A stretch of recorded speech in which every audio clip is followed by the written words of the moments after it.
Kondisi udara di Sumsel dari catatan Dinas Lingkungan Hidup Sumsel, fluktuatif dan belum berbahaya.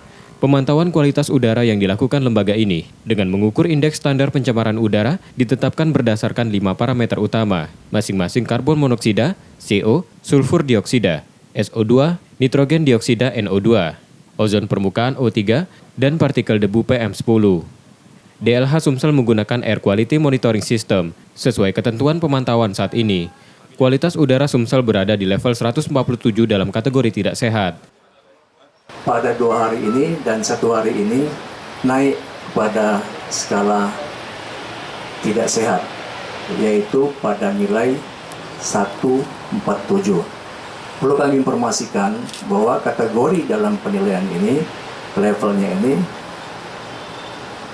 nilai 0 sampai 50 itu kategori baik, kemudian 51 sampai 100 kategori sedang, dan 101 sampai 199 tidak sehat.